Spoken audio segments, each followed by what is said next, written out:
and we are live. Well, thank you for inviting me on your show, Adam. No, I'm glad you came over. Stacy Burgess. Yes. All right, I said it properly. Burgess. Burgess. Yeah, Oh, that's enough, better. I Adam, should have got close it. enough. Stacy Burgess. I appreciate you dropping by. I actually had her coffee cup here, Robin Hoffman. I had the Chat With Me cup that I planned on having coffee with. I know. She's fantastic, isn't she? I had so much fun on her show. Yeah, she's amazing. One of the kindest people I met. She's actually came on this show before, and we dove into part of her life in a short amount of time we had, but she put me in contact with you. Yes, absolutely. Mm-hmm. Yeah, she directed us, and like I said on the phone, I don't want to know anything. I know a little bit. Right. And that little bit is kind of what I like to start with, because I like to see it organic, where it comes from and all. Before we get into it, what's some background on you? Where were you born? What do you do? That kind of stuff. Well, before I answer that, let me give a little disclaimer to your viewers. This is my first live show, so I apologize for anything that may come out of my mouth. My filter is You can fucking say whatever you want. All right, that's awesome. Yeah. There is no fucking filter here. This isn't TV. Okay. And we don't give a damn. All right. Well, I roll well with that. Let's Perfect. Put it this way. Yeah. Well, a little background about myself. I'm a 50-year-old single mom, and I have been selling investment vacation homes since 1992 in the Four Corners, Central Florida area. Mm-hmm. I work for an awesome company, IPG, Florida. But from that, I've done so much all over the world with meeting people. At one point, I spent multiple days every single month in the UK and the Middle East, pretty much educating people on how to own a vacation home, how to get the best returns for the vacation home, that kind of thing. So I have a 21-year-old daughter and a 14-year-old son. He's a little sports crazy, which in turn makes me a little sports crazier. So pull that mic a little close to you there. Yes, right, there we go. Yeah. So normally, no one has a problem hearing me. I'm on the louder spectrum normally. Yeah. Yo, you're fine. You're fine. So, yeah, so in a So nutshell, well traveled, a heck of a salesperson. You've met people from all over the world. Oh, I got you. Yes. So that's that's my work life. My passion in life is nonprofits. I got into helping different nonprofits, I can't even tell you, 15 years ago. I kind of became the go-to person when national disasters would happen, and I'd go on social media as of late and try to gather as much supplies. What help can we aid in whatever has happened around the world. I helped Habitat Humanity build houses after Katrina. Yeah. And my latest was the Bahamas. And my heart really They went took out it to bad, didn't they? Oh, my gosh. Oh. We jumped on the bandwagon, myself and quite a few friends, to help the Bahamian people. I was boots on the ground within days of the hurricane. In the beginning, it was more of a relief effort. Not relief, it was more survival, trying to find people alive. After that, it became more of a relief, and how can we help these people actually live in an area that's just been demolished. I've dug a 13-year-old girl out who was buried on top of her mom. Oh, God. And it's horrific. And I don't think a lot of people really understand. They hear about, especially if you're in Florida, sure, or along the Gulf Coast, right? Yes. You've experienced hurricanes. But I don't think people really understand how much devastation those things leave behind, man. And the Bahamas got tore apart. And what people don't realize is how, because it is a third world country, they think, everyone's pretty much been to the Bahamas most of the time, on vacations. But what they don't realize is that when something does happen, they don't just have a relative to go live with. Their house was destroyed. Most people, the median income is like $4,000. A year. Wow. By the way. So they had people walking and picking up nails and trying to hammer pieces of their homes together with a rock. Oh. So I went there and we set up supply chains. I worked with a great group, Bahamas Strong, to really try to make a difference. And what I saw with the Bahamas is the power social media has to reach so many people. Yep. At one point, I was able to contact a friend who was in the medical field, and he was able to speak to a lot of his people higher up.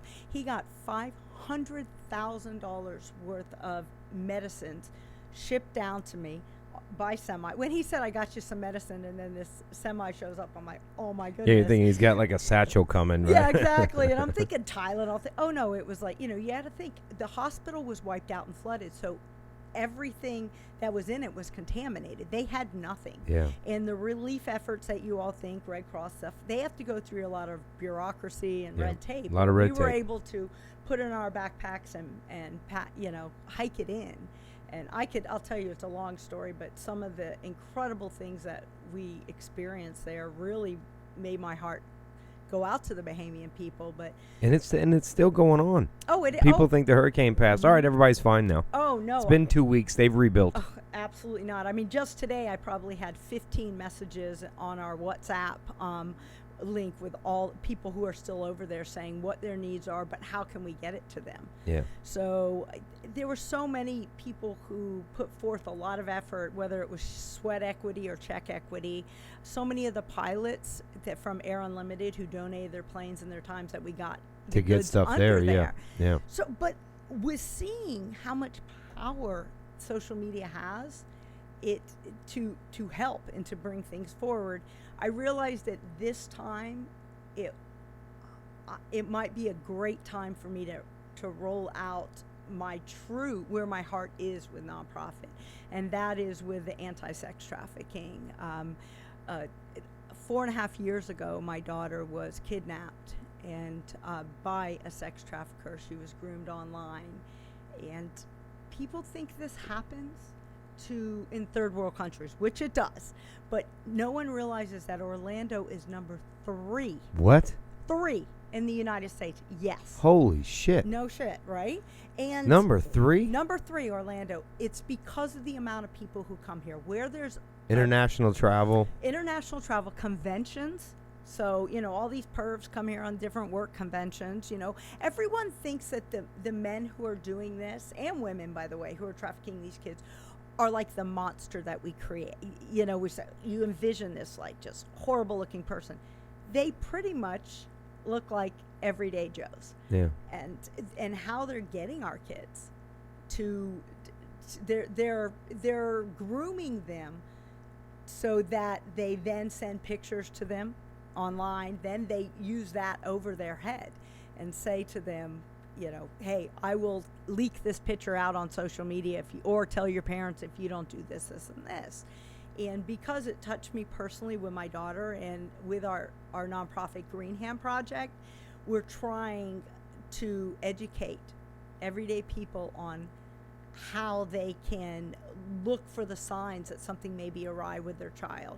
But also, how old was she? She was 15. 15. So they started grooming her when she was 15 in August, and she was at a sleepover for a youth group, girls empowerment kind of thing. Yeah. Pull that close to you. Keep it close right to you there. Okay, there you go. Yeah, so, it'll pull back to you if you need it to. So with that, all God. of her friends, they went on this Kicks app, and from there, that's where she met the man who subsequently tricked her into thinking he was a 17-year-old football player, getting her to send pictures that were not acceptable, and he used that to get her to go with him. He sold her, and there were 4 people who bid on her.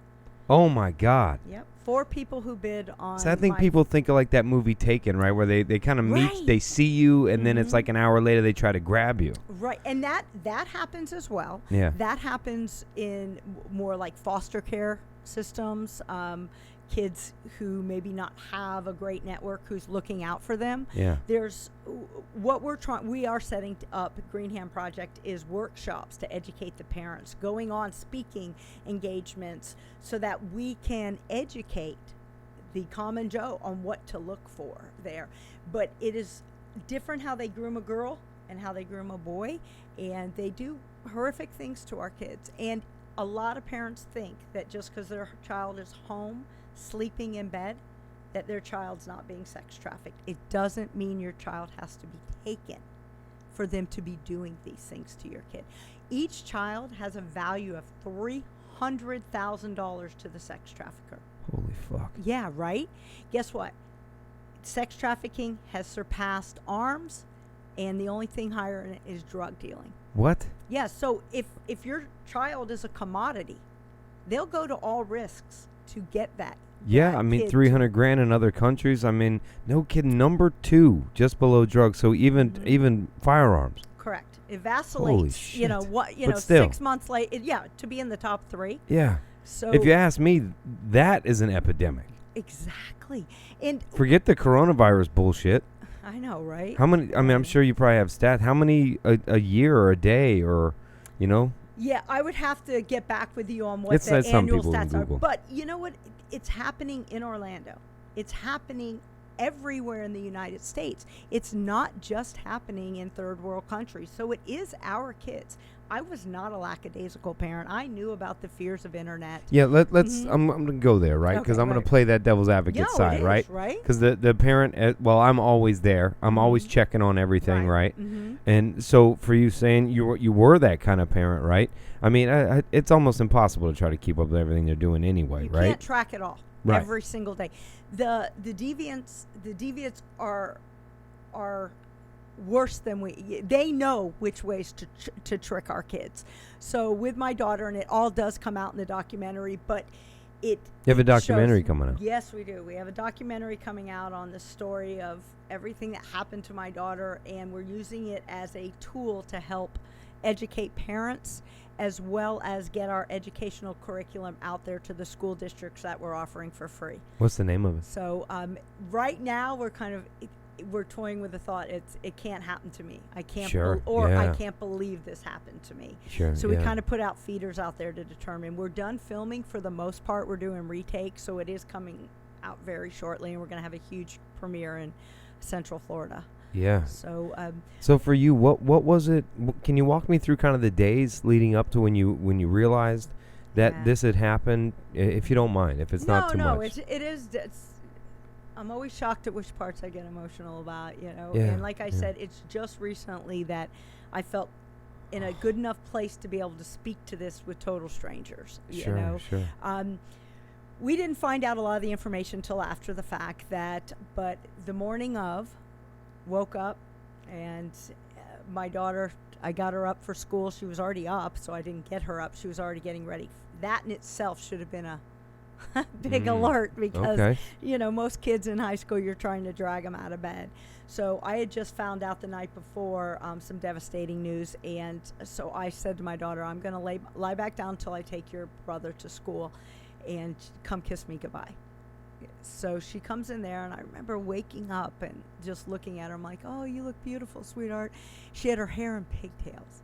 Now, this is my 15-year-old, just turned 16-year-old daughter, who normally rolls out of bed, throws some sweats on, her favorite T-shirt, and puts her hair in a bun. So for that, again, to me, should have been a red alert, but it wasn't. And so she leaves for the bus. I get up in the morning, get my son ready for school, and for some reason, I went into her bedroom. No reason. Every DEA, FBI agent, everyone has asked me, why did I go in her bedroom? I have no idea to this day. Went in there. There was nothing really askew. I see my favorite blanket on her bed. I pull the blanket off the bed. I'm thinking, this is my blanket, you know. Yeah. And all her school books are there. Oh fuck. And that concerned me. I was like, oh, interesting. My child didn't have to ditch school. I'm the mom who's like, Mom, all of her friends are going to the beach. I'm on the honor roll. Can I go? Yeah. So that's why I was, whoa, what's going on? It coincided with that day was senior ditch day in the county. So I guess that's a thing that people look the other Senior way, and skip day, seniors yeah, get to yeah. skip. So I call my daughter's father, and I said, look, Michaela's books are in school. I'm calling the school and finding out if she's in attendance. And he's like, yes. So I called the school. The school goes, we're in an assembly. I don't know the attendance if she's in school. I'm like, What? well, you better find out. Yeah. What the fuck? Yeah, exactly. And by this time, it's like 8 a.m. and, you know, high school started at like 7 o'clock in the Yeah. morning. So you should have known my child's at school. Granted, I'm calling and speaking to a secretary, and I'm like, somebody better get back to me, or I'm coming down there as soon as I take my son to school. So, Because the last obviously- thing on your mind is this. right. You know what I mean? Like the last thing. I mean, pigtails. maybe, Nothing. yeah. These are all in hindsight, right? Yeah, even books at home, they forget. Right. Yeah, exactly. Sometimes they forget, and maybe it's an assembly day, right? So Right. I don't need my books, Anything can happen, but in the pit of my stomach, I knew it was more than that. And I had a huge work day. I told you I had some, devastating information delivered to us the night before, and I was not prepared to miss work to find this out. So mainly I was a little bit angry, but then that... And you're dealing with a senior, so that's that time where you... Well, she wasn't a senior. Oh. So she wasn't. She was only 16, so she was Junior. a sophomore. A sophomore. Yeah, sophomore. Either one. But they're using But it's that time... senior ditch day. But it's that time as a parent, though, where, right, you can't... You got to give them that little freedom, too. Exactly. It's that balance of, like, I can't... If I hawk you as a parent, I make it worse, right? Absolutely. So you're in that time where it's like, okay, they can handle themselves enough here. I mean, it's just a regular school day. Correct. And I had a little boy, and if I wouldn't have found her books at that time and been proactive to call the school, I would not have known she was missing until 8 p.m. Because after school, my son had a basketball game. We would have gone there. I would have called my daughter's cell, but she's supposed to call me when she gets off the bus, but that doesn't always happen, right? Then we get busy, and all of a sudden another hour goes by, and I call her again, and in my mind, she's taking a nap, because they do get up very early. And now I'm like, I would not have known. And no history with her. You're talking honor roll. No, no depression symptoms, nothing like that. So it's like, cool, of course. Yes. Dude, I remember when I grew up, man. It was the most I heard from my mom was a Post-it note she left for me when I got home. She was busting her ass. Those are the days. Right, now yeah. we can, but where are you? And we're texting back and forth and such. But, it turned out that I then called the police and said my daughter's missing. When did you find out? The security officer or the school resource officer. Thank you. Called back and said, well, your daughter's not in school. And I'm like, was she in first period? They're like, no, she was not. Never even showed up. And so then I'm like, okay, thank you. I said, was she on the bus? Well, we don't take attendance on the bus. I'm like, the bus driver knows my daughter. Call her. Damn, they should. Thinking about it. I guess, yeah. They don't do that because there's so many Sure. stops and things. But my daughter was the one who chatty and spoke to the bus driver, and she actually made her blueberry muffins at times, kind of thing. So I knew the bus driver would know if my daughter wasn't on the bus. Yeah. That information didn't come for a while. So after that, I called her dad, and he goes, well, after school, she's going to have to pay for that. Right, correct. She's going to have a conversation. I said, no, Patrick, I feel it's more than that.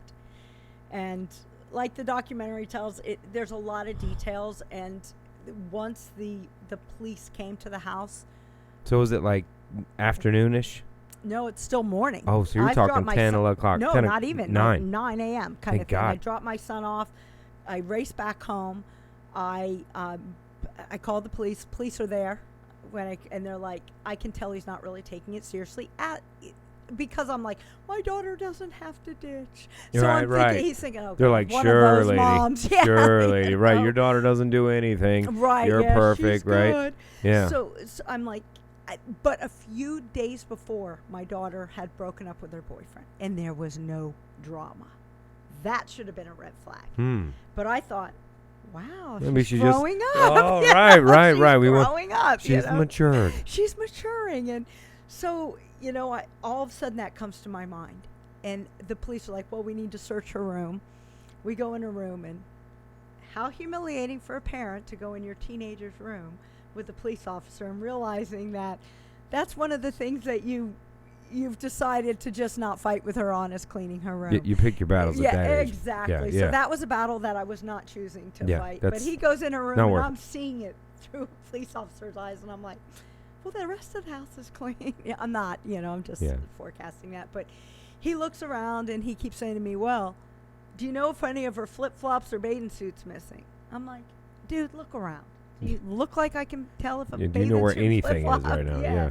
And I'm like, first of all, our kids nowadays have way more than one pair of flip-flops and bathing suits. And again, leaning towards senior ditch day. And he brought that up multiple times. Yeah, I was going to say, I'm sure he knew. At some point, I said, I think my daughter could be suicidal. To make him pay attention. I don't know. I think that's why I did it. I think that all of a sudden I realized that no one's going to take this serious till Until. after school. And I, again, knew in my heart something was wrong. And I called her dad again, and, you know, he was on his way over there. I called my best friend, and I'm realizing now how monumental this is. And at first, you're still thinking, she's going to come through that door, and she is in trouble. Yeah. Because I'm busy at work. Her brother had an honor roll assembly or something I was supposed to go to. This is not cool. You know? Yeah. But, and then your worst fears, you know, come to fruition. And you realize your child's really gone. And that helicopters are buzzing your house. The dogs are sniffing. And when they're saying... When did they consider it an actual missing persons? I don't know exactly, other than the fact there's so many God moments that were in this as well, that things happen that shouldn't happen. Again, going into her room. We were standing outside under the tree while they were searching my house and searching the attic. And when they were searching the attic is really when I realized they were thinking she was suicidal. When they asked me, you know, what empty house is, things like that. And we did everything we can, and we brought her back. But it wasn't an easy task. Well, keep me through this. I know, it is such a long story. It's we like have that. time. Yeah, okay, so... Yeah. So this isn't. We don't have like 30 minutes. Okay. Yeah. So with that, as we're standing under the tree at my house, and it's her father and myself, one of my best friends, and there's a detective and everything, and they're asking me all kinds of questions that I don't even remember. But again, I realize they're leading towards suicide. Ugh. All of a sudden, I see out of the corner of my eye the mailman. I have lived in this house for 20 years. My mail has never come before 3 o'clock. Never. And there's the mail person. I guess my mailman was on vacation, and that was a substitute mail person, and they were doing the route backwards. When I see the mailman, I remember the weekend before, my daughter had been at my mom's house, her grandma's. And she had said, "Mom, I mailed you a letter, but you don't need to read it now. I was just venting." And I'm like, he goes in, I'm like, all right, you know, we're busy. I'm a single mom. I juggle a nonprofit. I juggle a business. I juggle 2 kids. So those things don't stay in your mind until I saw the mail truck. And the mail truck Especially comes, if she's telling you don't read it. Yeah, well, she said, "Oh, I was just venting. You know, you always said write it down and, you know, rip it up, you know, 24-hour rule, right?" It's very good advice, yeah. So I go to the mailbox, and in it is a letter that no parent should ever receive. And 3 pages of being all over the place, saying, "Mommy, I need you and, you know, my brother to move. Please change the security code. We're not safe here." And then it goes in. It's very, like I said, for one portion you think she is suicidal. And the next portion of her saying, "We're not safe here. Oh. I had no choice. I love you. Please tell Daddy I love him. Oh, I love my family." And I dropped to my knees. And I'm like hysterical. Oh, my God. And because I'm not knowing what I'm reading. And that's when kind of the cloud came over me for details. And I realized, oh, my God. My daughter's gone. This isn't just, "I'm mad at you. You took off with a friend for spring break or it's for not senior skip day. day." It's not. You're gone. And I don't know if I couldn't decipher really what was in the letter or what. But then of course the police take it, and as I recover crying, I'm like, they're not going to be able to find her. I just knew that if we were going to bring her home, it wasn't today. That it wasn't going to be because of law enforcement. They work so hard, but they are so busy.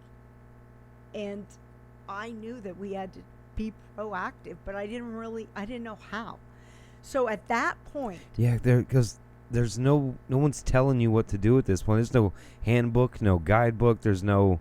I mean, your person's missing. You call the cops, right? That's what most people know. Right. Call their friends. Go to places, right? You look for them in all the places you know.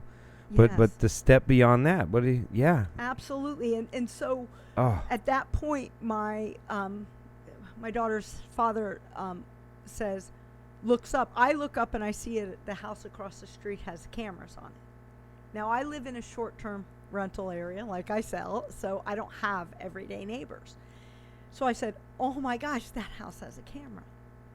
And the police are like, well, call your neighbors. Let's go. Yeah, I don't even know who it is. It's through a management company. Yeah. And I wouldn't even know that. At the same time, her dad says, the community has cameras. Entrance and exit gates, yeah. Exactly. The police go, we're on that. We're going to get subpoenas for that. It may take a couple days. I'm like, couple days? I'm like, what? You better kick the door in and watch it. Right. And I said, oh no, that is not going to happen. We know the president of the HOA. She's known my daughter since she was a little girl. They will help. Another God thing, Adam, her dad goes over there. She's home. This is a woman who works full-time in Orlando and was homesick. Okay? Yeah. She's home, doesn't know how to work the camera system. Her husband happens to be in the area picking medicine up for her, comes home, works the camera system. I guess that's probably when we knew for sure, 100% she was gone, because you see a car come to the house, you see her get in. Did you, from the neighbor's camera, were you able to get that one? No, not for quite a while, but we couldn't. It didn't have useful things in it, our images in it. So with that while that's happening, myself, my godson, friends are sitting around the table. Well, first we're searching her room. Yeah. Clues. And again, I told you the overwhelming state of her teenage room. And by the grace of God, my godson finds a piece of paper with a whole bunch of things that could have been passwords. I'm jumping all around because this is how the day was. Yeah, I got to imagine. And there's no oh, this happened and this happened. No. At that point, backtrack. I had called her phone. Yeah. And it was at the house. Oh, shit. Yes. And that was the catalyst for me realizing that is not getting forgotten. Yes. And we also saw that she had posted a picture on Instagram after she had left the house. Fuck.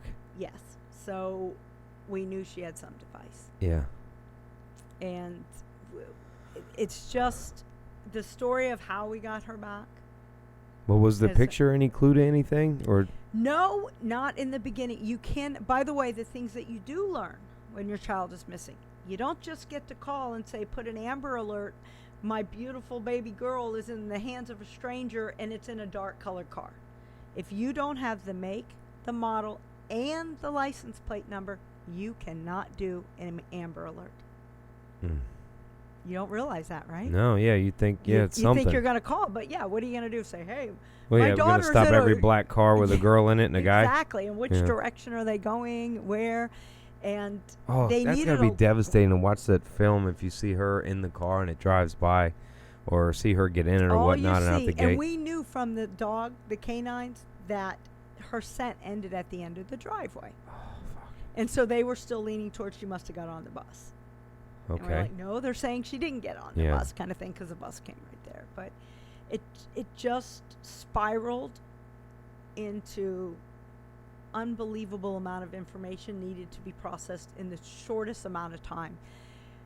The police were so diligent in asking so many questions and getting so many divisions there. And back then, I think it was DEA that handled sex trafficking, but they don't know that anything has occurred other than a runaway. Yeah. Okay, lots of teenage Mix girls it with run the away. letter that they got in. And they're not quite sure what's going on. I'm not quite sure what's going on. I just know my daughter would never have left her house without her phone. Yeah. And that is for sure. Yeah, oh yeah.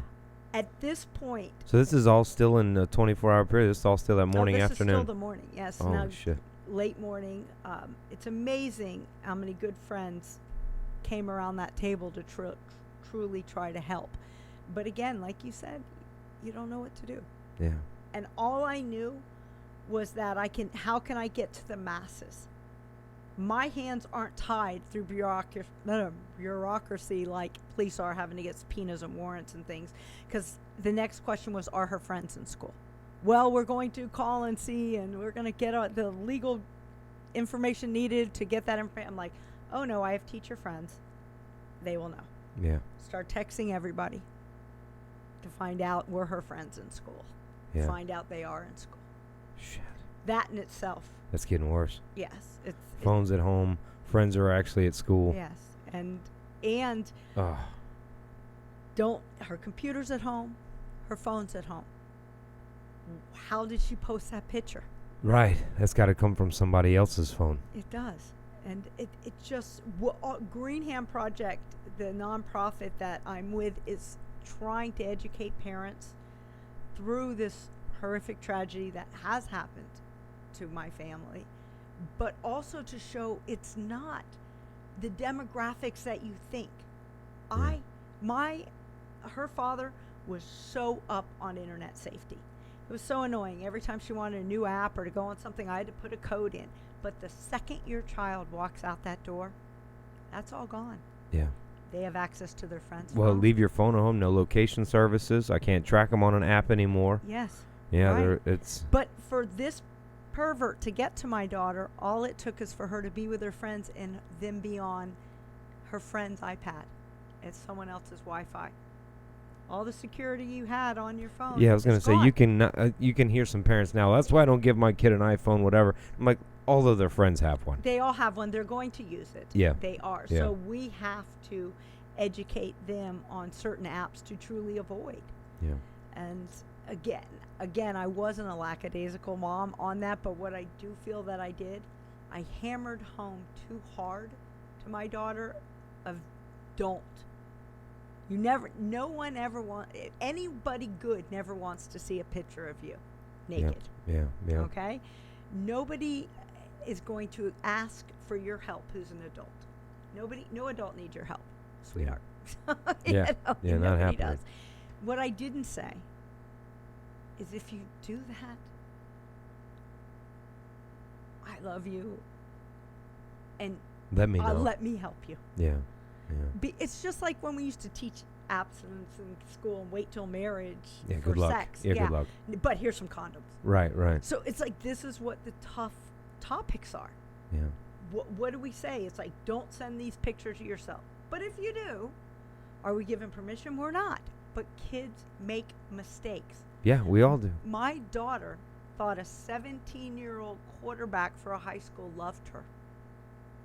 And that's what she thought. She didn't know on the other end of that screen was a convicted child rapist who had served 5 years in jail for raping a child in Orange County and was out on parole. What the fuck? Yep. Wait, a convicted child rapist Child rapist. He had served did 5 years. He only did 5 years, and he had raped 3 other girls. Yeah, that's murder in my opinion. Yeah, exactly. Yeah, you don't get 5 not- years for that. Right. So You rape one. That's take him out back and fucking shoot him. exactly. I'm sorry. That's Castrate them. Yeah. They're not curable. It's Unfortunately, that's true. it's not, and Yeah. it's proven. Yeah. It's proven. So legal castration at the very At the very least. At the very least. For me, no, dude. Yeah, I'm take so him out back. I'm old school.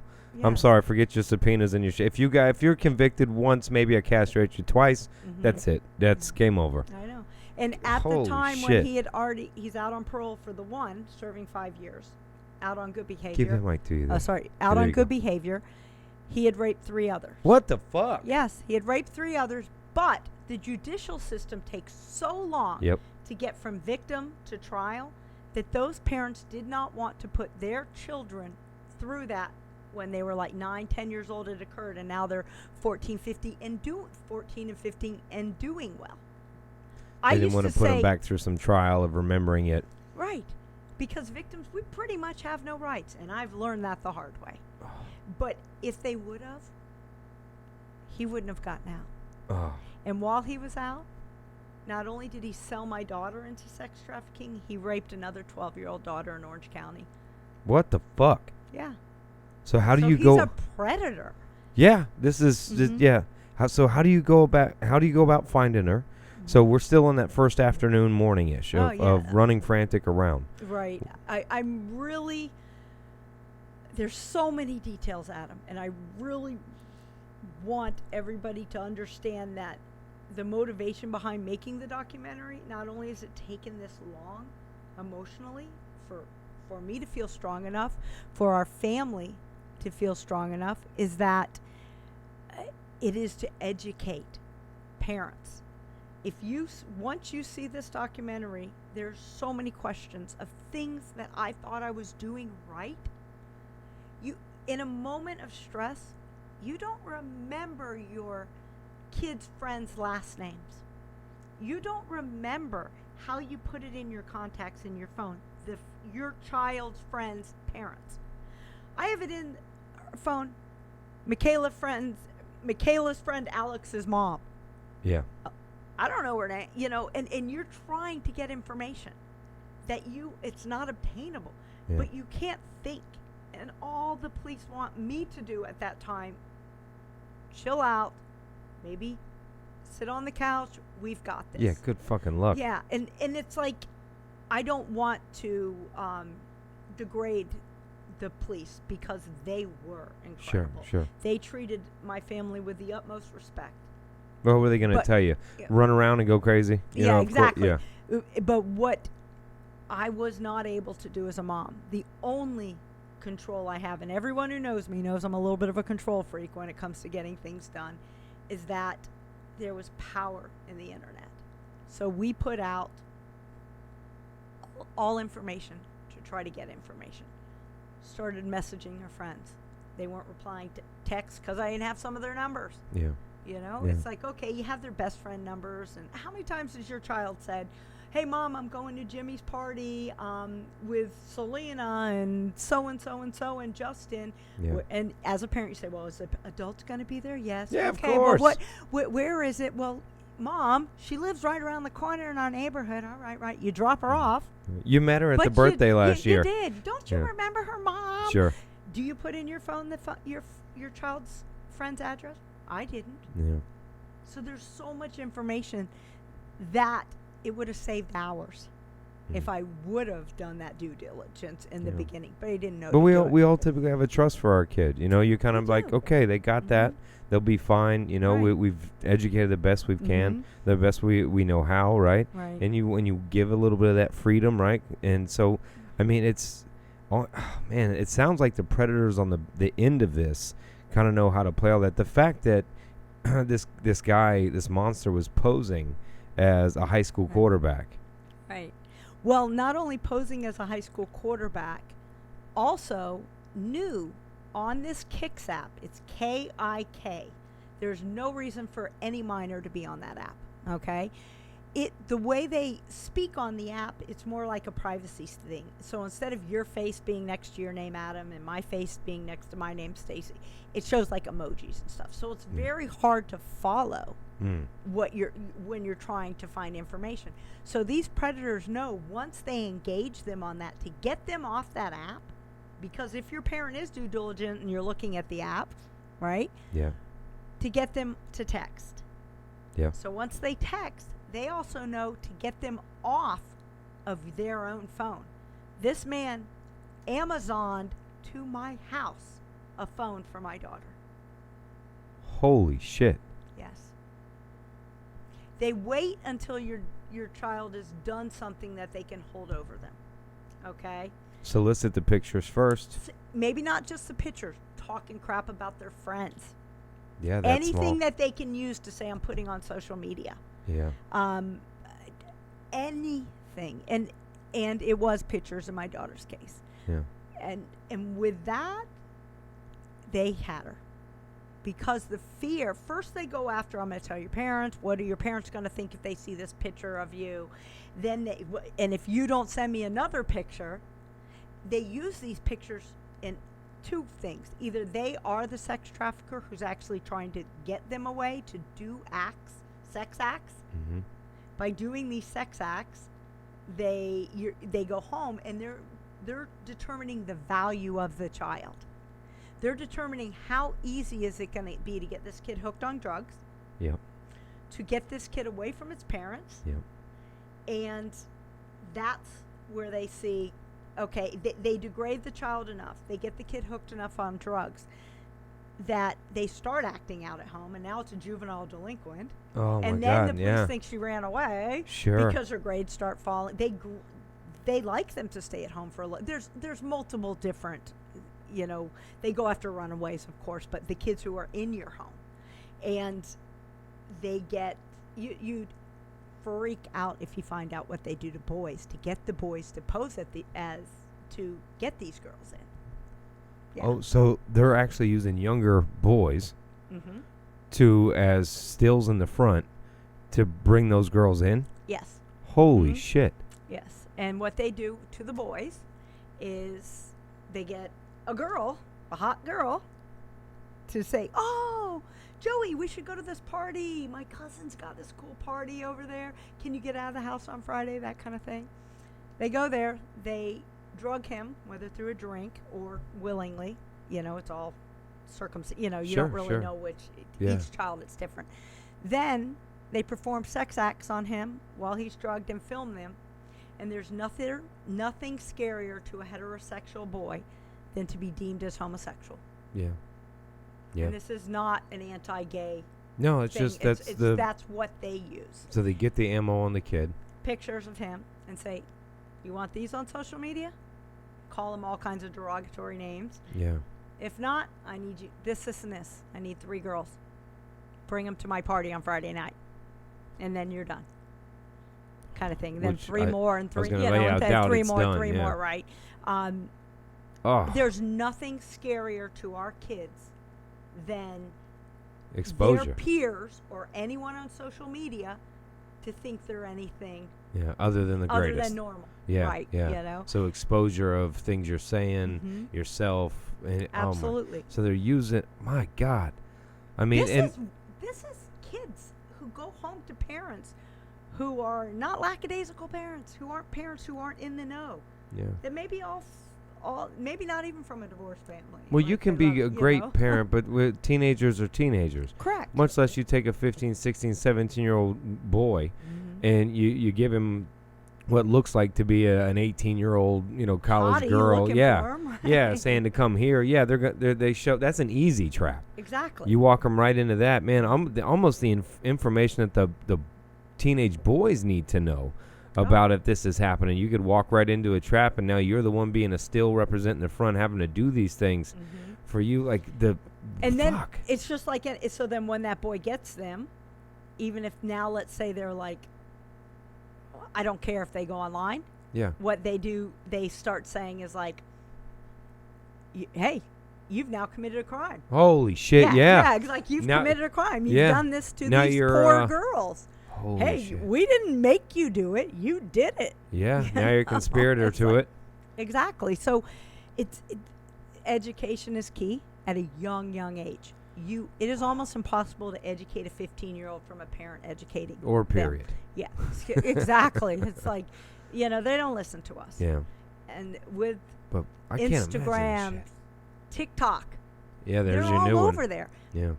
Things that you don't realize as a parent. All parents at home, click on your child's calculator, push C plus 100. If it's still a calculator, you're good. If not, that is a new calculator app that you can add on your phone, and it takes you to the black. It takes you to the dark web. Dark web, thank you. Yeah. So dark web. Yeah, the C plus. Yes. Yeah, I've heard of that. So how would you know? Yeah. Even if you are looking at your child's phone all the time. Oh my God. You don't know. Yeah, that's important to know. That's if it's on their phone. Once they actually have been contacted, they're mailing your child a burner phone. Oh my God, yeah. So you can grab all the phone you want to. And if you're a working parent, Amazon's dropping it at 2:00. Well, my daughter was the first one home, right? Yeah, of course. They always are. They're at school at 7. They're home by 2, 3, unless it's, after school activities. If not, they're home before everybody. Absolutely. And the documentary lays out us getting her back. Yeah, can you walk me through? Because how many days? I can walk a little bit. She was only gone. We found her within 24 hours. We brought her back. We found her in another state. Holy shit. Yeah. Within 24 hours, already out of Orlando. Out of Where Orlando. to? Oh, sweetheart. Within 6 hours, they were in Atlanta, or 8 hours or something Yeah, like that. yeah. Yes. So we had no phone of her to ping, nothing. So it was dire for us to find information. My godson found his passwords, and we just started going in the computer, reaching out there, going through everything. So I'm on Facebook messaging, getting information. I didn't want to put it out, a missing poster. I just wanted to message people I knew saying, Michaela's gone. I don't know, You don't know yet, what's going on. My good friend said, Stacy, we have to put a missing poster out. And I was really concerned with her privacy, actually kind of thinking, oh, she's going to be so mad at me. Because I'm still that one naive part You're of me hoping. wanted. Yeah, no, yes, yeah, and you're she's hoping. just being a brat. Yeah. And she just ditched, and I'm going through all of this. Yeah. And I've read things into it, and she actually forgot her phone and was on, I just... But that's a hope. You're Yeah, hoping you're that. hoping. Yeah, yeah. And all these resources you think you have, you do not have squat. Until there's something other than your child's a runaway. No news media, nobody wants, oh God, the mom thinks her kid's above and beyond and she would never run away, know. Yeah. Well, much less if some of them have, like you said, walked them through criminal activities, right?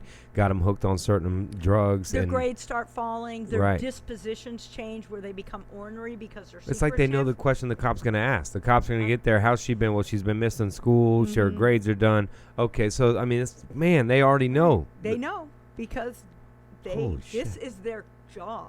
Yeah. This is what they get off on, the grooming process as much as they do as the act. So you're putting out a missing post on Facebook. You're messaging friends. You found passwords to log into, I'm guessing, her computer, the phone, things like, and nothing's looking askew. And there was one app, and it was Kicks. The Kicks app. Mm-hmm. Pull it up. Have no idea what you're looking at.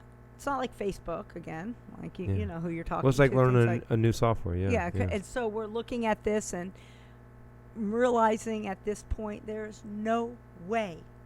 If I can't decipher what's going on, there's no way the police can, because they don't know my daughter. They don't know that her good friend, whose real name is Cora, actually goes by the name of Alex. So that they don't know these things. So and you don't know because there's a unicorn as an icon for her face. You reading so many pages. And they have their own messages too of what that means. Exactly. And so I'm like, oh, this must be communicating with such and such. Yeah. Because like something triggered in there. They don't know. The police don't know that my daughter's horse's name is Ivory.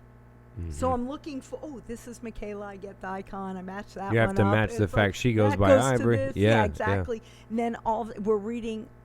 You have no idea the overwhelming amount of conversations teenagers have. Think I should paint my nails purple? Oh, what did you think of Jimmy today? Do you think he liked me? I mean, thousands of Yeah. Who can go through that? So yeah. we all sat at the table, and we divided and conquered. And we went through all of those, reading it back and forth until we found something that seemed like substance. Like she was communicating with someone that she didn't know, and there was information in that. And in that was the man who bought her was saying how much she would love it there.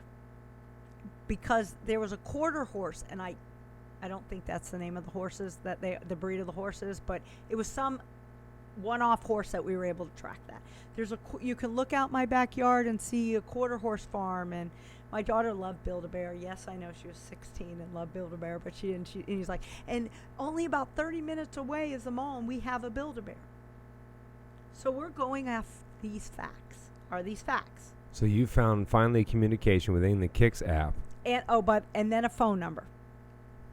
Give the police phone number. It dings in Atlanta, and when I called it, which I almost passed out, I called it and it's like, "Hey guys, this is Kayla." I'm like, that was so the number that was in that message phone was the Amazon phone.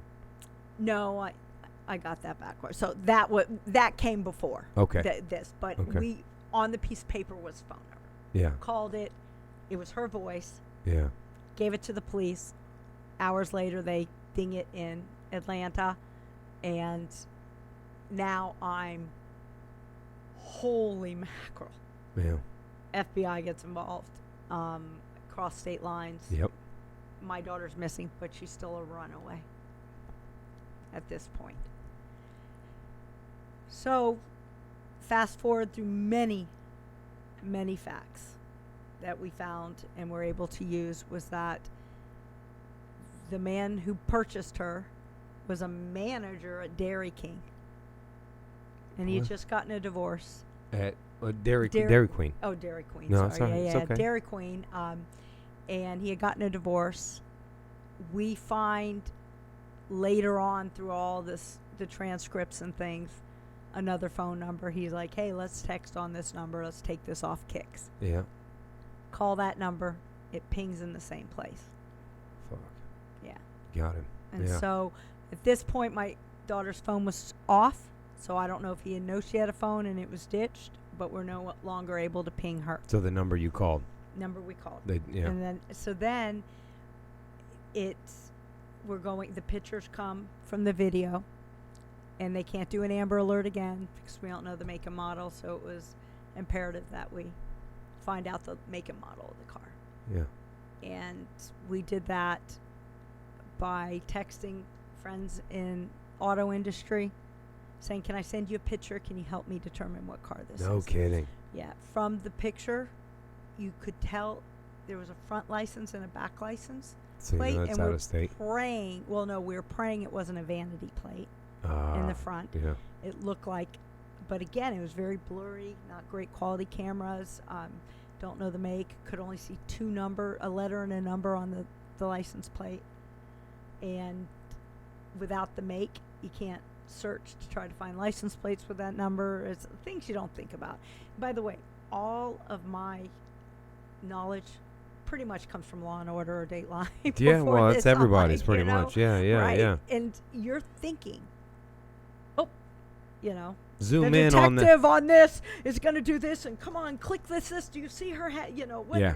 Zoom in That closer. is- Zoom in closer. There it is. That's a fiber Yeah, from a exactly. place in Atlanta that only makes these certain textiles that we got can. her. She's there. That's Yeah, not yeah. how it works. Yeah, yeah. you That's know? actually called the CSI effect. Yeah, exactly. We Yeah. all think that's going to happen. That's a real thing. Yeah. Oh, really? Yeah, it's called the CSI effect. It happens to jurors when they're on trial jurors or when Right. they're on there. They ask questions like that. They go, "Why don't you just get the DNA sample, run it Right. through the thing?" It's actually a real thing. The CSI effect. Yeah. I knew in my heart of hearts that she wasn't coming home if we didn't keep this up. Yeah. And I'm almost in a over caffeinated, buzzed stage. Like I couldn't admit in my mind this. It was almost like I took away the mom aspect. I took away the only way I could survive to keep doing this Yeah. was to pound Red Bulls. Yeah. And I don't even know if I was pretending it was somebody else, but I certainly was very clear-headed in what had to occur, Yeah. because if not, I was going to lose it. And I was going to be on a fetal position on my bed. Yeah, but And now's then not the that's not going to time. bring her Yeah, you home. got to stay focused. You If you know? want, you can turn the microphone right here. Is this? Yeah, that you work? see the MXL right there? Make sure that's Yes. looking right at you. Is that better? Yeah. Okay. Perfect. So I speak with my hands also, so push it. No, that's all right. That's all right. Yes. So So you go a couple days, or not a couple days. You're all sitting at the table going through all these messages, yes, and then you find a link, and now you're able to ping to him, right? And we start when we then find it probably on page 9,000 for all I know. We then go back and realize it was the same guy who constantly changed his icon, by the way, that talked about the quarter horse farm in the Build-A-Bear. So I start Googling states that have two license, front and back license plate, because Florida isn't one of them. Right. California's one, different places, praying it's on this coast. Realizing when the police came back and said it was Atlanta, Mm-hmm. that she's not going to the air. Like, it's not an airport. yeah, it's not. I mean, they're driving. They truly are driving. I can imagine. And as a parent, you have no idea what this feels like. It's true.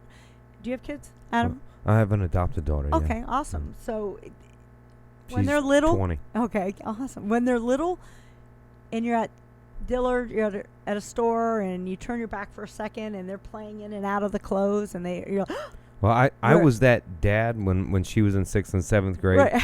No, I was Right. that dad where she's like, I'm going to Mako Park or Marco Island. I would go, okay, and I would go, and she wouldn't see me, and I'd be in the cut watching. Like, she went to her first football game in 9th grade alone. Right. I went too. No. She didn't see me, but I Right. saw her. I I was that guy. You know what I Right. mean? I was, yeah. Oh, believe me. Yeah. I'm that mom, and But there was those times, man, when she was 15, 16, where it was like, all right, call me when you get there. right. Call me when you get off. And who's there? there? Yeah, when you Right. leave, send me the message, send me the address, whatever. There's times, and they're like, fine. Right. You know what I mean? Or Right. another half is like, she'll be fine. Exactly. Stop being that guy. Right. But this is fucking crazy to hear, man. This It is nuts. And There's so many people commenting about the nightmares that Uh-huh. this is. And it's like I want parents to remember that one fear that they had when their 3-year-old, they're at the department store, and their 3-year-old plays in the clothes, and they can't find them for that 0.5 of a second, and that feeling of, oh my God, where's my child? Yeah. That's I the can't imagine. feeling in the pit of all the time. I can't imagine. Right. She went to a different after party from homecoming Oh. and yeah. didn't tell me. Oh, right? I freaked out. Oh, I know. I'm in the car driving to all the friends' houses I could remember. Right. That you could remember, yeah, right? and it was you a don't different have their house. addresses. Yeah, You're just I freaked the fuck out. Yes. I did. Exactly. I lost my shit. Yeah. And eventually, not answering her phone, right? Nothing, but I can't imagine the length of time the phone at the house. It's pinging in a different state right now. I mean, I holy shit. It's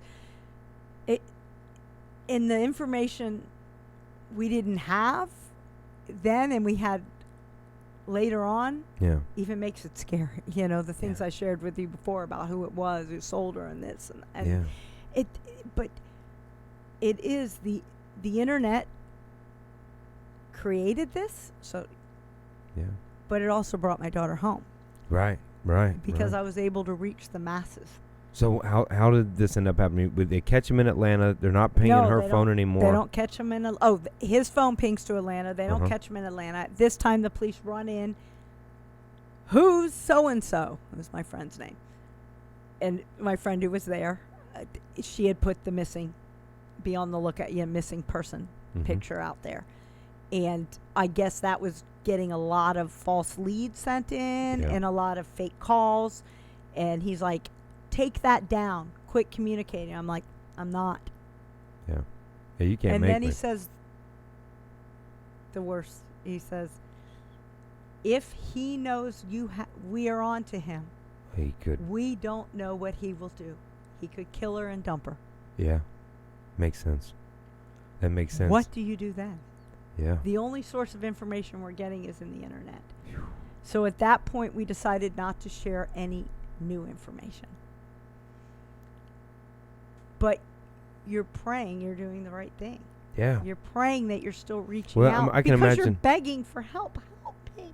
Yeah, I can imagine 100 know? parents would be like, "Oh, post it, make videos, it'll go viral, send it everywhere," and then Yes. you do that, and They the know- worst happens. Yeah, Right. I that's Right. this is evidence. I'm busted here. I gotta, and I she gotta knows. do something. Yeah, Yes, yeah. correct. So, because I think we had posted the picture of the vehicle, the image, and said, "Please help us if anyone recognizes what type of vehicle." We did take that post down.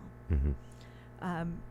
At this point, obviously, they realize it's more than runaway. No, they don't realize that. We find on her computer a sex contract. Yes. What? She was required to sign a sex contract laying out all the things that would happen to her family if she did not go with him. Because remember, one guy sold her. Mm-hmm. Fred Lucius sold her, and John Rush bought her and took her. And if she did not appear at the end of the driveway at 6:30 a.m., whatever it is, then these things would happen to your family. They had sent on a burner phone. By the way, this is how we were able to track back Fred Lucius, who sold her. A boy went to her school with a brown paper bag. Said, my sister, I don't know what he said, forgot her lunch. You're required to sign in with your driver's license. That goes there. In that was another phone. In that phone was a video of a little boy being raped and a mom being gang raped by a bunch of men. And this is what will happen to your brother, and this is what will happen to your mom if you do not leave that day. Fucking sadistic motherfuckers. So obviously they were losing the control of the pictures weren't working. Yeah. We find out later on that my son had been in the hospital, and her father had brought her to visit us, and she just would not leave. I'm not going. I'm going to spend the night. Well, I'm like, Flynn's my son's in ICU, and you just need to go with your dad. Yeah. Well, it turns out he was downstairs. Holy shit. He had arranged to take her, Fred Luce, and then get her to him, and she refused to go downstairs. Holy shit. And her fear was that. So she's fighting all the way. She's like, I don't care about the fucking pictures, whatever. Yep. She's not going. She's fighting. But then she writes you the letter from her grandma's house. Because she's now realizing, because they had sent now her the I'm going to hurt picture. your family. Mm-hmm. And so she's like, we got to move. We got to get out of here, that kind of thing. Oh, man. And then sent. So it's not like you would think, some parent or somebody that doesn't know would think they would just quit by then. Right. They tried to take her at the hospital, didn't come. The pictures aren't working. She's not full. But they kept. Then they're dropping off burner phones at the school. Right. With child rape and gang rape on a thing. Like, they didn't just go try to reach out from a white van once or twice. Right. Exactly. This is holy shit. Right. So obviously. And a full-on sex contract. Sex contract. So they're sending her sex contracts, the threats, the videos of the threats. Mm-hmm. Yeah, this isn't... This is a 16-year-old girl whose love of her life is her puppy and her horse. She may leave her mom, who's nagging at her to clean her room and stuff. I knew damn well she was not going to leave her horse and her dog. Yeah. She'd just gotten the puppy. Yeah, come on. Horse, dog, and phone? Yeah, come Those on. three, and friends? Horse, dog, phone, friends. They're not leaving that. Exactly. And, no matter what. Oh, my God. I thought I had escaped the bad teenage years. Yeah. Because she was so awesome. Yeah. And the only reason her brother exists is because she was the perfect baby. So we'll try again. We'll try again. Yeah. So, people say, well, didn't you see signs before? Yes, I did. And I knew something was wrong. Yeah. And because he started grooming her in August. And this was May. Holy shit. Man. Mm-hmm. So. All the way. What's that, 9 months? Yes. Right? Oh, my God. 9 months. Well, you're talking, what, 300,000, right? You're talking big money for these motherfuckers, man. Exactly. So 9 months of grooming. Mm-hmm. Man, most people, when they hear about sex trafficking, they're thinking snatched them one night from a hotel. They think it's spontaneous. Yeah. Like their kid just went to the mall. No, this is planned. Holy shit. It doesn't all happen this way.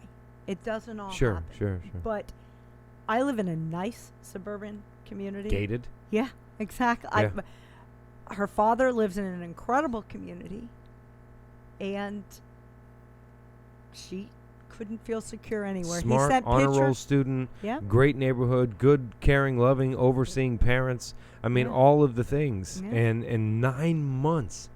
Right. And then, they had sent her also, we know where you live, an aerial view of our house. I could tell it was like an older Google Earth. I may have that wrong, but yet one of those things, because I could tell, I changed that plan. That's not so. But she looked at it and saw our house. Yeah. She looked at it and shit. saw the outside of my she's son's 16. school. And I'm sure she's seen enough movies where this stuff happens in a right. movie, where they're threatening all that stuff. Exactly. And so you find the sex contract. I keep taking you off. Find the sex contract. And holy shit. You can't even imagine what's in it. And so at that point, I don't even know at that point. Again, I'm all over the place because that's what it was like. Yeah. And we'd find this information, and that would be a dead lead. And like I thought one of her friends was gone too for a while, and then turned out the friend was there, just had ditched her, or something like that. And just all this information coming in, and then my phone is on fire. People saying, "What can we do to help? What can we do?" And I'm trying to reply to people who I thought could help. Yeah. You know, everyone says, and everyone has a kind heart when it comes to this. There were missing posters posted by people I barely knew all the way up 75, all the way up I-4 at all the stops. The Moms Club I used to be president of way back in the day when my daughter was a baby. I've made great friends there, and they all took it upon themselves. I didn't even know this was happening. I had no idea. Yeah. We're just focused on whatever information. I just, again, felt we were close to knowing something. And again, going back to the front and back license plate, not knowing the make of the car, so sending that picture out to all the car dealerships and asking, please, calling, please, will you look, who could I text this to? Because you can't just send it. You gotta get, you know. And it started with a friend's boyfriend who worked at a dealership, and we sent it to him, and he goes, I don't know, but send it to my buddy here at this dealership, send it to that. And finally somebody either replied, hey, those are LED lights, I can tell by the glow in the picture. By the way, the picture's grainy as can be, glow in that, so that could only be between this year and this year. So then Googling, narrowing it down, we're assuming it's a black car because it's dark, you know. And that helped us. Well, what companies make LED lights, you know? And my godson and his father were really up on cars and kind of, you know, knew a little bit of things like about that. And they're working on that at the table. My good friend's cleaning the house because that's what she does, you know, that's what she does in stress. My mom made it all the way up from Naples, which normally 3.5 hours, in a little over 2 hours. So you have this unbelievable amount of support. The police, the FBI, the DEA is there. None of it matters. You realize no amount of money, no amount of connections is going to bring your child home. And you don't know what to do. So you do the only thing you can do. And that's keep searching. We kept going back into her bedroom looking for things that seemed out of place. And not items that seemed out of place, but books. And it is such a godsend that my godson found these passwords in this book. You would have never found the we kids. would have never got into the computer. I am a mom who needs to know their kid's code to get in their phone, needs to know the kid's computer. I am also a mom who, first sign of disrespect, first sign of grades failing, you've done something, those are the items I take away. How many times have you gone to your 20-year-old daughter and like, let me see your phone? Yeah, but constantly. She's opened it before she gives it to you, Adam, right? Yep. Yeah, here it is. So even though you know the code, did you check? Oh. Yeah, I was.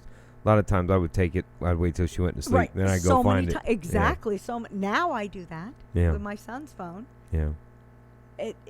But then it was like, all right, I need to know your code. We're gonna set the code together when you get the phone. You can't change your password without. But there's so many apps, like you're saying, that go around it. Yeah. Right. Yeah. So that's another thing a parent can do. Stop what you're doing, grab your kid's phone, put the code you know in it. If it doesn't unlock your phone, they've changed the code. Why did they change the code? Hopefully it's innocent. Yeah. Yeah. You know?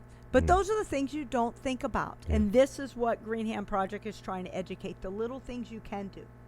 You know? Keep you up to date on the apps. Keep you up to date on education of what is happening in your surrounding areas. How are they getting the kids? I wouldn't my right mind guess this. Exactly, I right? wouldn't. No, you'd have given me 10 guesses. I would be like, well, for 9 months, they groomed her. They posed as this person. This person was actually just selling her to this person. They threatened family. They threatened to hurt the family. They threatened all kinds of things. They like I mean I just couldn't. In my mind, when I first thought about it, I'm thinking like it's a drive-by snatching. They're just trying to like reach out and get them. They're alone walking between here and school, right? And that's when you get them. And that's what you hear, That's what you hear. And there are cases like that. Yeah, we don't know the statistics of how many happen to this extent, like my daughter's. Sure. Okay? 5 years ago, maybe that was the old school way. Yeah. But what I do know is that when they set their eyes on a girl, they do look for girls who have lower self-esteem. But how do you find that out? By their posts. Yeah, you look at a Facebook post that's saying what I'm going looking through. At their posts, and it's like, oh, so-and-so hates me. All my friends hate me. It's swoop in and be the boyfriend, the quarterback boyfriend. Exactly. Make you feel good. That I can't believe he likes me. Fuck. All right, so you're finding all the information out. Finding all the information. We're wrapping up day one. Wrapping up, we are. I had given the plea. I agree to take every post down. Mm-hmm. Now, I was going to call the media through a friend. Okay. Yeah. Seems. This is way earlier on, by the way. Yeah. But the police said, give us time. Originally, I gave them till 4 o'clock. After that, I'm calling the media. By the way, I was not kind to them. And they were only doing their job. All I could see in my mind is them standing out there drinking coffee. There's 1,000 things going on behind the scenes. Yeah. To you, right. every officer on deck should be driving everywhere. The whole world should be looking for my daughter because I, Right. But in truth, that's not how it works. That's not how it works. But so I did agree to give them till 4 o'clock to go on for media, to not call the media. I did have friends calling me. We know so-and-so from Fox News. We know so-and-so. And I said, do not call anybody. I'm giving the police this time. Again, I was scared when that thought was, if he knows, what will he do? Sure, that yeah. And she's out of state. So many people would not have thought of that. They'd have been like, yeah, you better call me to post it everywhere. And then I'm glad that cop said that, though, because it made sense. And he was harsh when he said it. And he pretty much said, you will be the reason your daughter's killed. He didn't say those words, but that was what he said. And then the fear of what do I do, what do I not do? So we did. In my mind, I could keep control until the sun went down. That's was some reason my hard line. Like, I'm going to lose my shit. Yeah. If I don't. Yeah, and I've seen enough of the cop the 24-hour window, the 12-hour window. Yeah, I think that's what's going through the first my mind. 48, right? Yeah, exactly. Yeah. And I'm like, and every day, every minute, I'm thinking about all the horrific stories. Adam Walsh, for some reason, pops in my mind. Yeah. Right? All these other stories. Natalie, who was here local. Exactly. And this cannot be happening. Yeah. God. And it's so busy in my house. There's friends cooking just to help because nobody knows what to do. Other one, I'm taking this flyer and I'm going to print it at Staples. Okay, just whatever. Do whatever you have to do. And my mom constantly, oh, did you think about calling this person? Did you? Oh, thanks. You're thankful, but you're also like, yeah, no shit, motherfucker. Yeah. Do you not think I'm doing everything I can here? Like, that was what I wanted to say. But everybody's feeling oh my God, this is real. Yeah. And all of a sudden, and I'm vague on how, remembering how we figure out the car. Somebody comes back from a car dealership and says, LED lights, it's this make and model. So they would tell us a make, and then we would Google it, the lights, because you could see clearly straight the back lights to see if they lined up. Yeah. Someone said, well, it's not a Corolla, it's not a whatever. I, to this day, don't remember. I can read it a million times, but I have like a mental block of what kind of car it was. But all I know is they said, I'm going to say it's a Honda. It's a Honda Accord. A Honda Accord with LED lights was only made between 2010, 2000, whatever. So that narrows it down drastically. We confirm on the internet with the lights, and then we realize it can't be black because during X amount of years, it was only made in Gaben gray or some dark gray color. Yeah.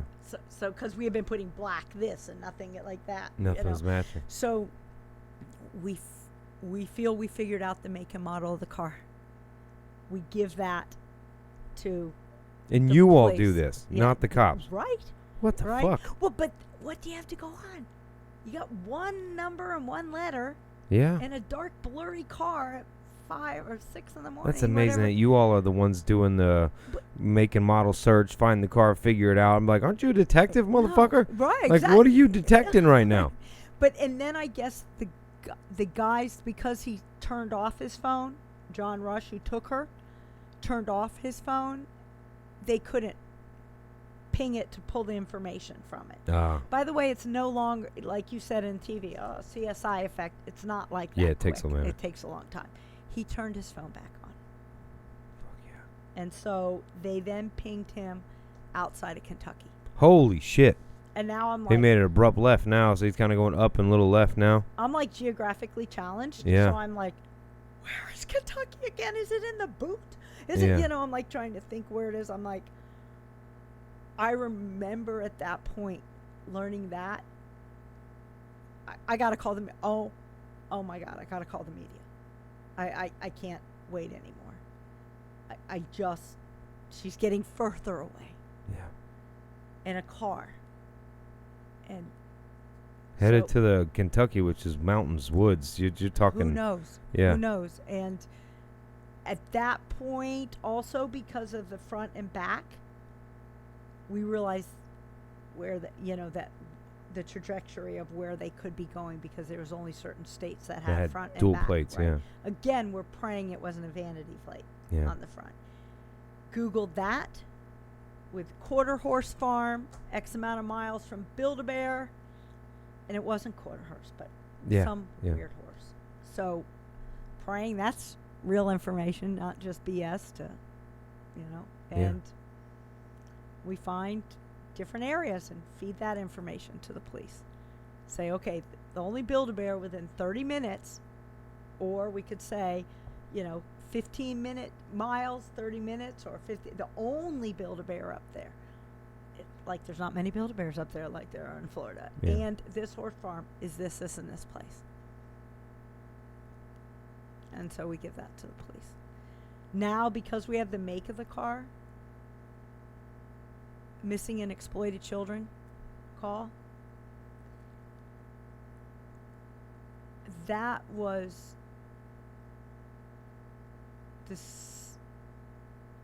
the time frame that when they called me,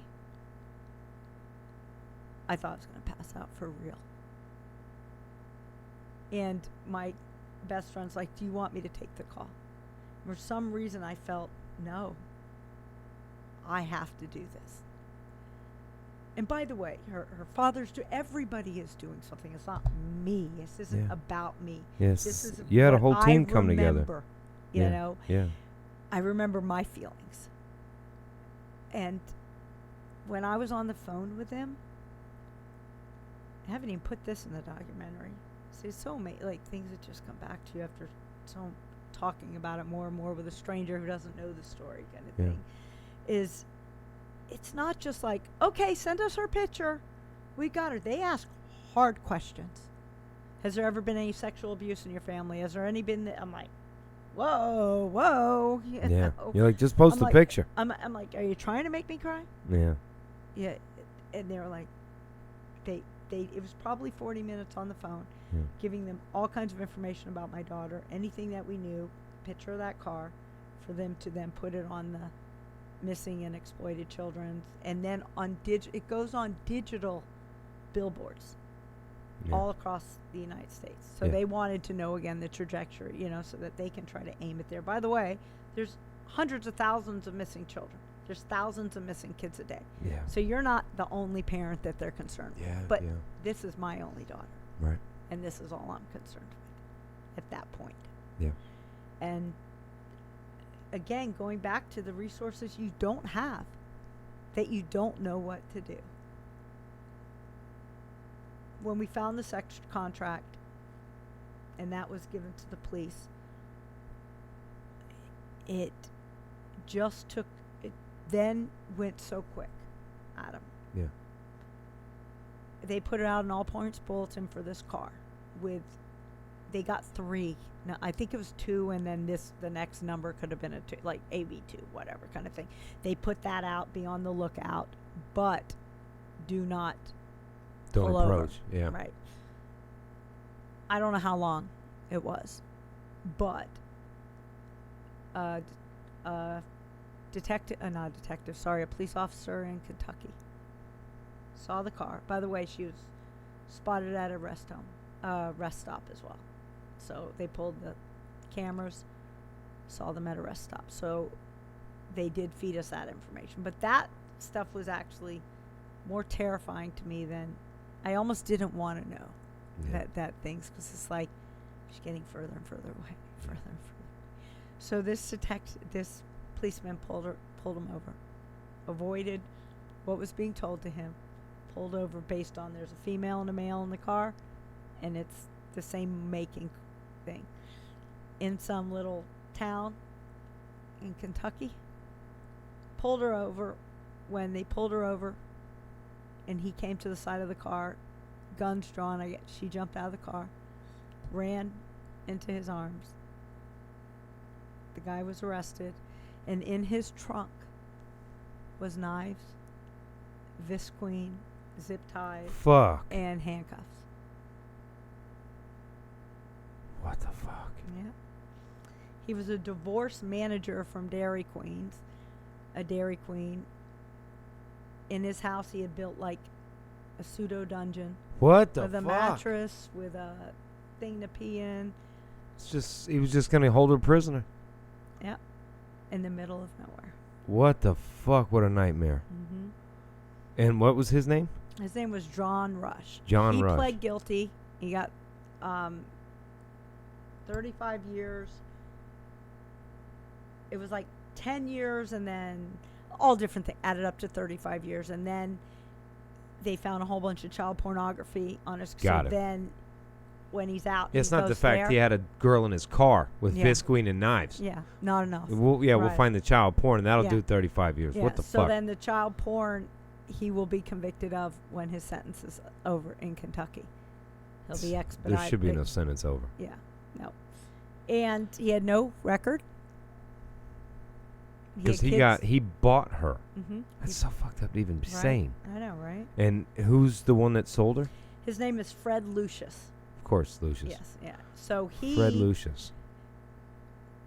He wasn't caught for a while.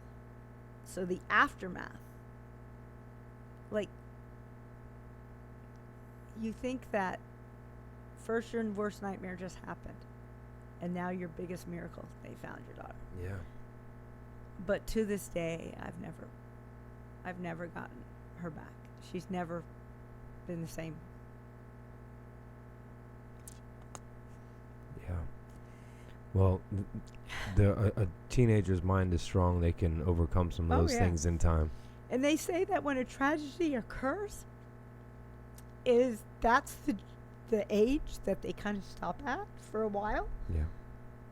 And so, but the things I've learned after that, the things I never wanted to know that occur. Yeah. I sat in a van, I sat in a car outside of iDrive and trying to track a girl down. Watched in Geneva, Florida, outside a big white house on a beautiful piece of property for a long, long time, weeks. Girls come and go. Yeah. Follow that van to iDrive. Them get out at a well-known hotel. Guy pulls up. He doesn't look like a tweaker or crackhead kind of thing. He looks like actually kind of a good-looking guy. Yeah. In my mind, I'm assuming he's saying to the valet, "Hey, dude, can I keep the van here?" These young girls, dressed like hoochie mamas, walking up someone's room. A few hours later, coming back, van leaves, over and over and over. So Green Hand Project is trying to work with the police to get harder sentences and bigger consequences for people who look the other way. There is no reason that someone shouldn't be on alert that a young girl is watching walking that up to a man's room. out of a hotel. a room. Yeah. Somebody's noticing. Maybe not the first time. Maybe not the second time. Yeah. But third, fourth, fifth time. People and see if it. it's not the valet, it's the concierge. It's somebody is noticing these things. Yeah. And they're looking the other way because either they've been tipped or they're just busy. Yeah. So we want to educate people on what to look for. You live in a tourist town. There's so many things that you could see. So our end goal of Green Hand Project is to be able to get out the symbol of the green hand in every store, restaurants, places that people frequent, that those staff members would have been trained, or at least the manager's been trained, and there's a number to call. So if you're sex trafficked and you see that hand, you know that's a safe haven for you, and we have the number to call. Love this idea. So this is what Green Hand safe Project. Places all around. If you're at that rest stop, if you're at that place. Yep, but we have to start with education. So our nonprofit is trying to raise funds to train these people and to have somebody in each location to call. You can't just call 911. They'll be like, "Oh, we'll send the police." Yeah. You can't walk into 7-Eleven and say, I shouldn't be with this guy. Yeah. Yeah, for most of those people, like, I'm out of it. They're 20-year-old kids. They'll be like, "What do you mean? You want a pack of cigs?" You know. And a lot of people, I don't want to don't tell me anything. You know what I mean? Yeah, exactly. So we are actively seeking and to train and to get those storefronts. Is your daughter helping you with the nonprofit? At this point, no. Okay. Her story certainly is. Yeah, her story is, and I hope that once she sees the documentary, that she feels judged. She feels ashamed. Sure. I get that. She feels... Tell her to use the anger for that. Find the anger for it, you know? My message to her is always, "Sweetheart, no one would ever blame you if you were a victim the rest of your life. But if you rise up and do good, they win if you're a victim. That's right. You win. That's right. If not." That's right. And, as she gets older... I would hopefully certainly encourage her to jump in with the nonprofit, but she can take a lot of that hurt and pain and turn it to an anger. Yes. And that'll fuel what this nonprofit she's doing, that'll help out other girls, and use that hurt, that pain, that resentment, that regret, that shame she feels, and motivate. Anger is not always a bad thing, and to turn it, to use it to anger, to find some level of motivation for help. Absolutely. And I'm so all about that. But as you know, you can only push your kids. That's right. Yeah. That's right.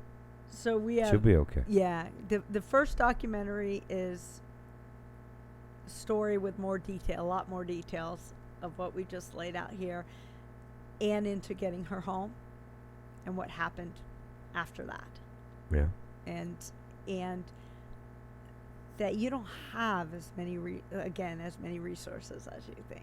It's just not as simple as picking up the phone and calling the police. Since all this occurred,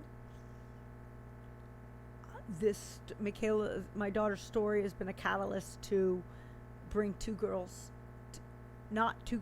discover two girls were in a conversation with somebody, to the point that one of the girls was getting her passport, and at 18 going to Canada because she had been shamed and ridiculed. And simply because I was at the pool, and the friend I hadn't seen in a while said, "Look, I'm sorry I didn't reach out to you after Michaela. By the way, you really realize who your true friends are." People are scared. Yeah. They want to think it's the boogeyman. If it can happen to me, Stacy Burgess, realtor, you know, director of business development. It can happen to anybody. They like to think it's some kind of, only some parent different- that's not watching, and or some homeless kid. Yeah, or some, I don't or a know runaway what. foster Doesn't kid. mean that it makes it any better, but That's right. it's a self-defense mechanism. Sure. So What's that cognitive dissonance? They build that cognitive dissonance. It can't be me. It can't. There's no way. It can't happen to me. That's right. Because I'm not divorced. One. Or it can't happen to me because my child's sleeping in the room. And I check her phone every night. All the time. Yeah, Yes. Yeah. Can't happen to me because she has the best friends. 9 months. The plans that some of these sadistic fucks have. This is ridiculous. Yeah, and this is how our judicial system doesn't stick up for the victims. It is all pro-criminal. Fred Lucius still has not been convicted. He's been in jail. He was convicted for the rape of the other girl that happened at the same time. That had to come first. Mm-hmm. Because he has nothing to lose, he has fired almost every lawyer. Every time he fires a lawyer, we have to start over. That means my daughter has to give depositions about the most painful part of her life. I have to give depositions. He then decided he's going to be his own lawyer. And we went to courts trying to fight that he doesn't get to cross-examine her. We lost. It's against his constitutional rights if he doesn't get to question her. And this was the seller. Mm-hmm. So he was the high school quarterback, quotes. Yes. And there was a lot of other horrific things he did to her that we didn't find out till after the fact. But because Is he still in Orlando? He's in Polk County Jail. Okay. So he got sentenced in Orange County, then sent to Polk County for our trial. Again, we're going on 5 years. And like you said, I mean, to watch your daughter have to relive that through deposition after deposition, but knowing, like you said in the very beginning of this, is if not, that person goes free. Right. He only serves the few years he got for the rape. Few years for the rape, Jesus. So, and then he's back on the streets. Even if he has, he's a predator, this, that, and that. They find places to live. They hide on the internet, and they find another girl. Yeah. And so that is why I'm so proud of her, because she is bound and determined. At her own, it hurts her. It is unbelievably painful emotionally up to the time of a trial. Yeah. We're going to trial. She had a great job down south. Bring her up here for the trial. We go in. She's like, Mom, I want you to stay here. I don't want you to see him again. Bad thing happened when I saw him one time. Let's just put it at that. Yeah, that's understandable. Yeah. So what you envision you would do to him is what I, So, and again, we have no rights as victims. So we're there, all the emotions. And by the way, your child is so upset, they're shutting down, they're turning on you. You're trying to be strong. You're trying not to talk. I'm a talker as a mom. You're driving there. She walks in. He had agreed to a sentence. He agreed to a plea after all these years. This was not this November, last November. So 5 years through a whole trial, then takes the plea finally, deal. we weren't going to plead him out, but it was a good plea. So not this November, the year before, so not 2019, 2018. We are finally, I'm saying, sweetheart, we can start 2019 fresh. This is the first day of the rest of your life. We just have to get through this week. No matter what, you have stood strong. And she had to face him. And he comes out in court, and he's, no, I don't think I'm going to take the plea. I'm not done with you Motherfucker. yet. That's what he says to her. I'm not done with you I'm yet? not done yet, or something like that. Yeah. She won't let me go in. By the way, you lose all rights to helping your child once they turn 18 as well. Yeah. Yeah. You can imagine. So that the DAs don't like me anymore, because no matter how hard they try, it's just, their hands are tied so many ways. And I think I yelled at him. I said something like, I can't believe you're letting him make you what pussy you are, something horrible I said to the DA, even though he's the one trying this and he's upset as well.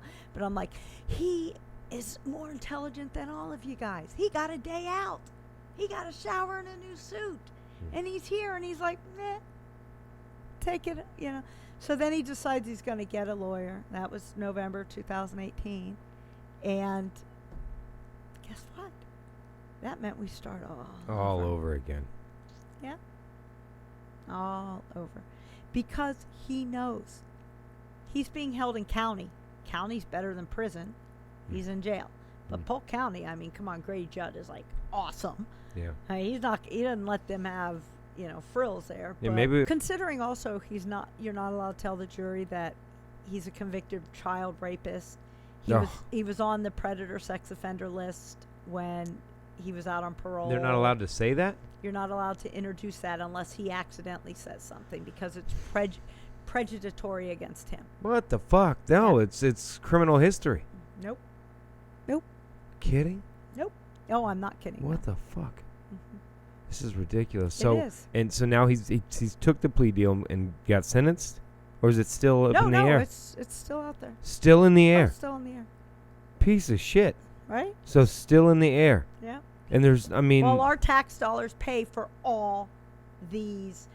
Oh, by the way, we brought my daughter up from Fort Lauderdale, where she had an excellent job, was finally coming into her own. Yeah. For the trial, he had a cold, so we need to. He had a fucking cold. He had a fucking cold, so we now need to reschedule this for 4 months. Oh my God! Yeah, this is well. What's the open this court is a date game to on him. you? The open court date's this date. Oh, well, we got to get you a new lawyer, and we've got to redo this because it's expired. Redo that. It's like he's playing the system for real. Oh, he knows exactly what he's doing. Exactly. And maybe after some time passes, he's like time served. He comes out after whatever amount of time, and that's this is a life sentence. Okay. So they do take, that into but he's already been convicted for the other, Yeah. It's like, holy mackerel, but it's 2 different counties and yeah. state lines, like everything matters. I mean, everything just makes it so much harder. And like people are like, oh, you're so strong. I'm like, no, it's like he wins if my life goes downhill. Yeah. But do you know what it's like to wake up? You had a great weekend Sunday. Monday morning, you're rocking out with your son on the way to school, mainly because he's 14 and won't talk to you. Because you're pumped up about your day, and like, oh, a phone call comes across. It's the DA. Hey, Stacy, I need to go over something with you. It's like I feel like I live a Dateline existence at some point. It's not part of your life every day. Yeah. But it's hanging over you. You had the worst thing that ever can happen to you happen. Yeah. To your child. Yeah. To you. To your family. To your friends. It rocks you to the core about the good in people on some end. Yeah. And it rocks you to the core on a better end about how incredible people are who do want to help. Came together for you. know? Yeah. And you stay strong, but you don't feel strong. You don't. All it takes is that one call to make you close to tears. Well, to go right back there. Well, I mean, Yeah, both of you experienced, some obvious traumatic experiences. Both of you. And therapists, they try, that kind of stuff. They Yeah. try, but it's like you feel like you need closure. And then, like, I've come to terms with the fact after 5 years, I may never get that closure. Yeah. There are details my daughter may never share with me. I made a mistake and read some of the transcripts.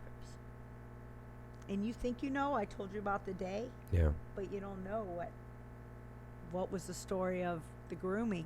Yeah. And that's for her to share. Yeah. I wouldn't. Not for, and I stopped at a certain point. I stopped at learning about the videos and not being able to find out. I'm like calling the police detective. She's so awesome, by the way. And like, can you tell if my daughter watched those? I can't ever unsee that little boy being bent over a couch. I was going to say, yeah, no. And I pray to God my daughter didn't watch that or started to and shut it off. Yeah. Because it's a full act. And it, those are, those are the things that you wish you never, ever knew. You don't want to be naive, but you do want to be a little naive. I want to believe the best in people. But to know that the manager serving your kids soft serve with, hey, do you want it dipped in chocolate? That's is the the guy. man who bought a girl Yeah. with the intentions of violating her, assuming for the rest of her life until he was done with her. Yeah. Yeah. That's It's fucking. That's disgusting. right. It's sick. There's I know. individuals out there that can live like that, man. It is. It It truly is. I thank you for coming on here. Yes. I know I'm long-winded. I No, never know what to say. You're not. This is not long-winded at all. The fact that you're strong enough to sit here and tell this story to people, if Michaela's ever strong, she's more than welcome to come on here. I wish her nothing but love and strength and to get through the trial. I would certainly, I was a therapist for a while. Oh, I didn't. No, Yeah. okay. I'd encourage her to get on the mission with you. That would be my advice to her. Otherwise, it's there's not much you can do or tell somebody that's been through something that traumatic. It can take time, and sometimes it can be close. But I think I have found that in the fight of fighting what has happened to you, can do some serious healing in someone. Perhaps why you've taken on the fight of the Green Ham Project. Well, I feel like the embarrassment of laying the story out, because we all want to live a normal life, right? Yeah. I feel like I've lived an extraordinary life. And I try always to put others' needs before my own. But when it's personal and you're sharing it, you really are. I'm praying this documentary really does good, and somebody sees it who is willing to help us with Green Ham Project. We are off the ground. We actually have another meeting with Osceola County School Districts to get our educational curriculum for into the schools. That's good. But there's only a few of us. You know, we all have full-time jobs. We all have kids. But this is an epidemic. And it's getting worse because they're brazen.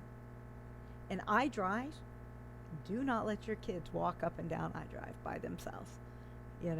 It's pecking grounds. No kidding.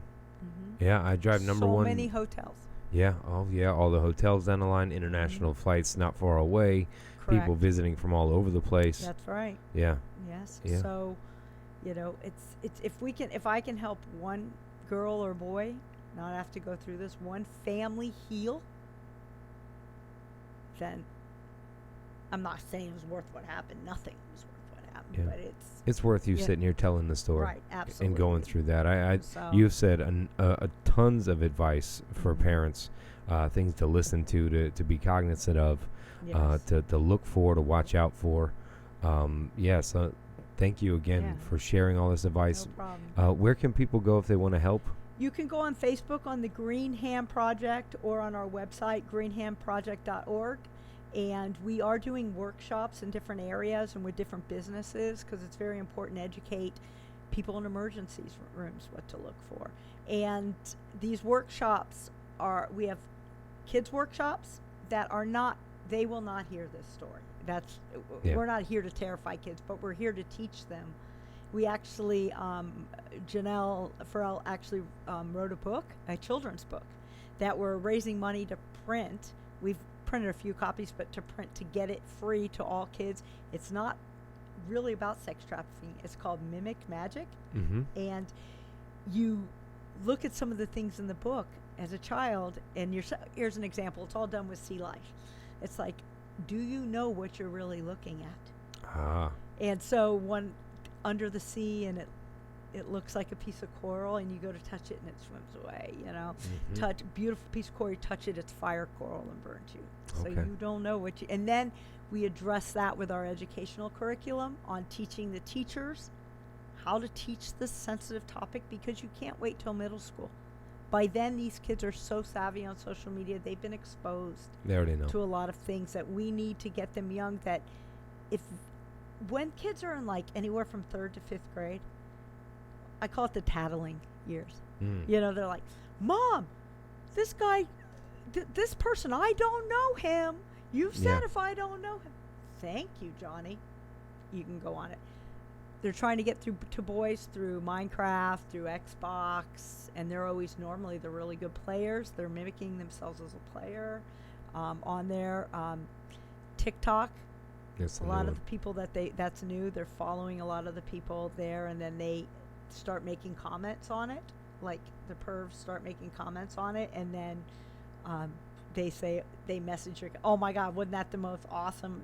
Dude, we should make a TikTok like that. complimenting, walking Yeah, them through. because like, they're not like, hey, can I hold your hand, sweetheart? Find my puppy. Here's Yeah. some candy. Right, They've right, graduated way beyond that. Yeah, You this is know, ridiculous. it is, and Yeah. and it's not a whole bunch of kids, little girls and boys stolen from the border and locked in the back of a U-Haul, and you find them like on Law and Order. That does happen, but there's a whole nother avenue of sex trafficking. Is what we want to set these workshops up so that we can educate parents, and then if they do discover it, who to reach out to. What do you do? Yeah. Call 911. All right, I'll have a police officer Now what? go there. Police officer, people come to your house on things like that. They don't know where to report it to. Yeah. Also, getting in each police department, a sex trafficking department. St. Pete just got a sex trafficking task force. Nice. Within 30 days, they Huh. busted a whole crew. Holy, I yeah. posted on Facebook these 4 guys who were raping toddlers. Yeah, I think maybe we It's should like, move yeah. away from the drug enforcement and let's move toward human trafficking Yeah. and people's children being taken. Exactly. I mean, if it's number 2 underneath drugs, forget about the firearms. Then, if it's going back and forth, there certainly needs to be an agency just for that, dedicated. It is, and they do try so hard. And your story needs to be continually shared. I think you should keep telling this story as much as you can. Yeah, as long as she's okay with it being told, and I would keep doing that. For me, hearing this, other people that can hear this will help people. And anything will. that I can do Right. to help the Green Ham Project, I will certainly do. That's fantastic. And any of your viewers, if you'll share this, because not everyone can watch something live, and then when it goes out, the podcast, sharing it with others. Yeah. And it's Well, once we go live, people make this'll- fun of me when For what? because I always move my hands, and I did a podcast where I'm always about hitting the table. No, I no. get passionate about this. That's it. Yeah. And it's hard, and it's not about me. It really isn't even about my family. It's about the next generation being educated enough not to fall victim, Yeah. and parents to stand up and not being afraid to have that hard conversation with your kid. Or be so naive you think it won't be your kid. Exactly. It is. But thank you so much for having me on. No, thanks for sharing, Stacy. Yeah, I appreciate this very absolutely. much. And again, one Thank more you. time to find information on everything. Yeah, Greenham Project on Facebook, or greenhamproject.org is our website, and watch for the premiere of the documentary. It is about to be launched shortly, as well as set workshops that you can sign up to attend in Central Florida and across the globe. Thanks, Stacy. Thank you. Thank you, everybody, for watching. We'll see you next time.